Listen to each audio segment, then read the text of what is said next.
penal e ka qartësisht të përcaktuar që prokuroria pasi ka administruar të gjitha provat me dëshmitar dhe të gjitha mënyrat e provave, kërkon gjykatës karimin çështjes në gjykim. Kur gjykata e konstaton që provat janë të plota, janë administruar dëshmitë dhe çdo provë tjetër e kalon për gjykim. Në rastin konkret, çuditërisht gjykata ka konstatuar që ka mangësinë e tim dhe ka kaluar çështjen për gjykim. Unë ja kundërshtova gjykatën, i thash që çështja seancat paraprake duhet të zhduken. Gjyqtarët e seancës paraprake janë gjyqtarë kot.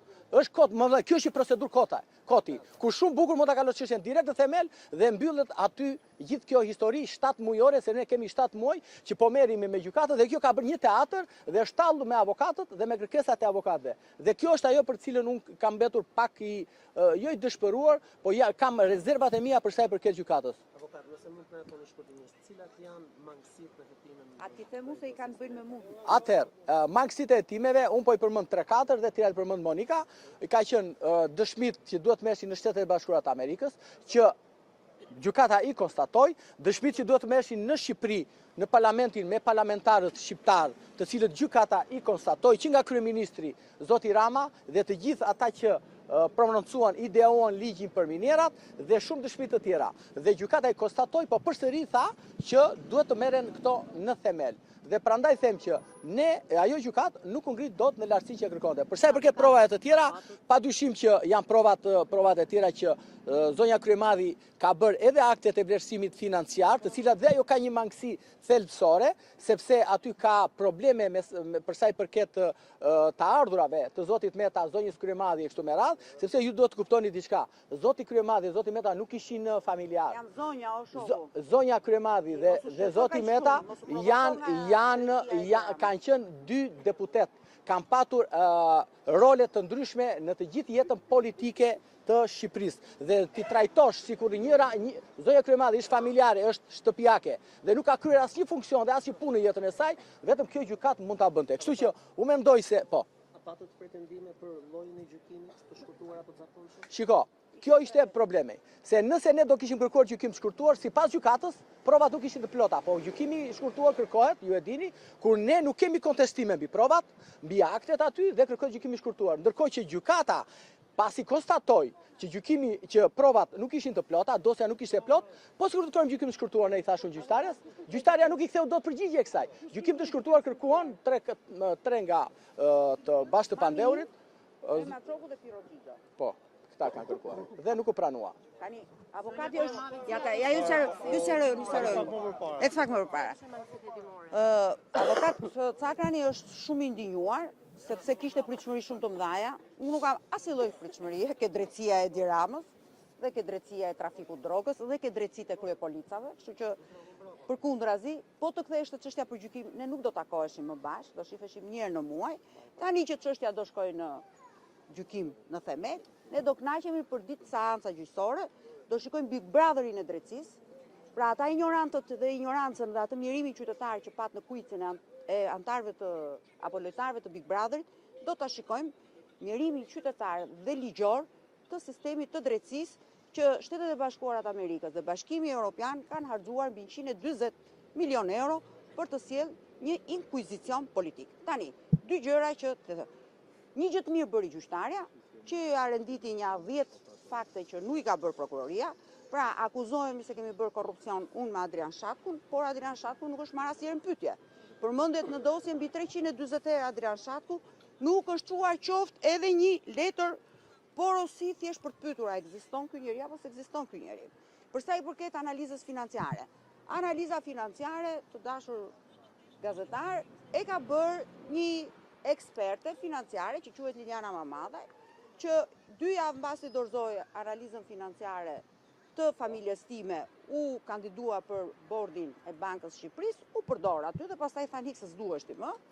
Disa të tjerë për të arrestuar Ilir Metën dhe për të çuar këtë çështje do merrnin dekorat nga Jurikim për Blinkenin dhe më pas, meqense Blinkeni u shpall non grata në Amerikë, pastaj arrestuan dhe Erion Velin për të thënë që bëm një pro-Soros dhe një anti-Soros, kështu që kjo është një drejtësi që është qesharake. Por ka një gjë shumë të mirë ky vendim, sepse për në Strasburg, për hir të vërtetë, zoti Meta i jep një shans shumë të madh, jo vetëm për të zbardhur çështjen në lidhje me veten e tij, por jep një rast shumë të madh edhe për të treguar të gjitha ato miliona dollar që taksapaguesit amerikan dhe europian kanë paguar për një sistem drejtësie me të cilët kryepolicët e prokurorisë, po themi, që thonë afërmendsh që gjykata do marrë vendimet tona, tani siç është ajo të gjithë jemi të barabartë përpara drejtësisë, duke kjo GKK-ja ta vëjmë me gërma të arta, afërmendsh gjykata merr vendimin që thot prokuroria. Megjithatë, unë nuk kam asnjë lloj surprizë në këtë gjë. Jam shumë e bindur që betejë jonë politike, ky është një gjyq politik, ka qenë gjyq politik, nuk diskutohet. Duhet kemi parasysh që kam frikë se videot e Gysagasit kërcënojnë dhe shumë njerëz brenda GKK-s, dhe kjo është dhe një ndër arsyet që ecim në këtë fazë. Megjithatë, duhet kemi gjë parasysh, unë e thash sikur ta dia dhe sot në mëngjes, fatin ton në dorë nuk e ka as GKK-ja, as GKK-ja, as prokuroria, fatin ton e kemi vetë në dorë. Kjo është një betejë me opinionin publik. Kjo nuk është betejë ligjore, betejëja ligjore ka mbaruar. Në 80 do t'ju marrim dhe të gjithë, unë besoj shumë shpejt do t'ju dërgoj dhe fjalën time, do t'ju dërgoj dhe gjithë materialet që janë në dosje. Betejëja jonë është betejë me vetveten dhe me Zotin. Sepse ne marrëdhënien tonë kemi me Zotin sa jemi të drejtë apo të padrejtë në atë që kemi bërë. Tani, për sa i përket vendimit të sotshëm, mund të them që ishte një vendim nën presion, s'ka asnjë gjë të keqe, jo të gjithë përballojnë presionet. Po patjetër. Sepse gjyqtarja lexoi pranoi që në dosje 90% e akuzës së prokurorëve nuk ka asnjë provë. Pra, vetë prokurorët në 80% të akuzave thonë ne kemi perceptime, unë do ta marr fjalën e prokurorit Sotir Llapi, pra që kanë bërë prapësimet që kanë sjellë dhe thonë ne kemi perceptim, ne kemi perceptim, ne kemi perceptim, ne kemi perceptim. Unë mund t'ju them që në dosje s'ka asgjë, pavarësisht se ne nga nesër jemi në dispozicion edhe për mediat, do të vendos dispozicion prova të cilët deri tash e kishim të ndaluar për shkak të tani do kënaqeni, do shikoni gjithë kartat e kreditit të bizneseve. Do shikoni lloj Kam pagu për dashnorët apo jo? shpifjesh dhe do shikoni që nuk ka fakt penal. Dgjoj, keni dëgjuar ndonjëherë ju jeni gazetar dhe do ta themi shqiptarëve, keni dëgjuar ndonjëherë që të ketë korrupsion pasiv, po s'ka korrupsion aktiv? Keni dëgjuar ndonjëherë ju në logjikën tuaj që nuk gjendet identifikohet vetëm korrupsion pasiv, po nuk ka person aktiv dhe nuk ka një sqarim nga ana e organit të procedurës sa është dëmi dhe kujt është bërë ky dëmi financiar. Sa është dëmi shkaktuar dhe kujt është bërë ky dëm. Dhe ky korrupsioni, shiko, dëgjoj, unë ja thash edhe prokurorit që si çdo gjë që bëhet në dy, edhe seksi bëhet në dy dhe korrupsioni bëhet në dy, Monika thot bëhet në tre, problemi qëndron që. Problemi qëndron, jo, nuk e di ato lloj stilesh Kamasutra o Monika. Problemi qëndron që nuk e di ato. Problemi qëndron që vetëm kjo prokurori mundet të thotë që ka korrupsion pasiv, po s'ka korrupsion aktiv. Nuk e di, vetëm nëse sqaroni ju, kjo do jetë pyetja që ne kërkojmë përgjigje. Shiko, korrupsioni pasiv, korrupsioni aktiv parashkruhet, por kur vjen relatimi prokurorit thot, ka patur korrupsion aktiv, ka emër mbi emër korruptuesi. Dhe zonja Shatku dhe zoti Shatku që përmend prokuroria, përmendet 327 herë në atë fascikullin, në kërkesën për gjykim, dhe ai person nuk është pyetur asnjëherë. Tani më thoni mua ju, si mundet të kalojë çështja në gjykim pa pyetur persona të cilët mendohet që janë aktiv në korrupsion. Kjo është pra. Pas shpalljes vendimit, a pati një reagim nga Zoti Meta apo biznes? Zoti Meta ishte shumë i qetë. Jo, Zoti Meta është shumë i qetë. Ma tha që unë do t'ja komunikoj ju, është shumë e zi po e priste që të kalonte çështja në gjykim, sepse ai ka muaj, ka muaj.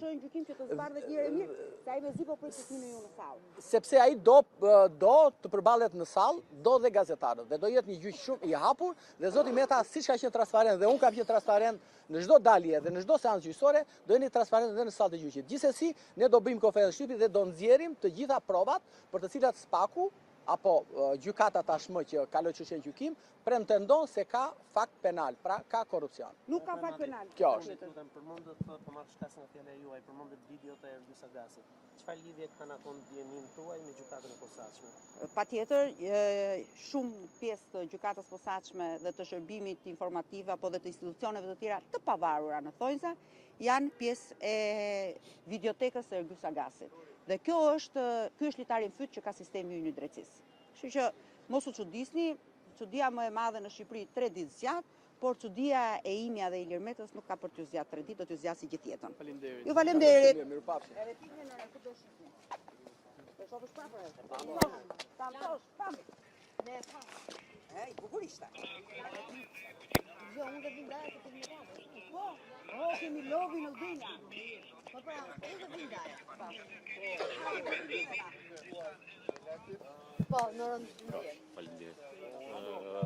E ka vinë. Jo, s'është.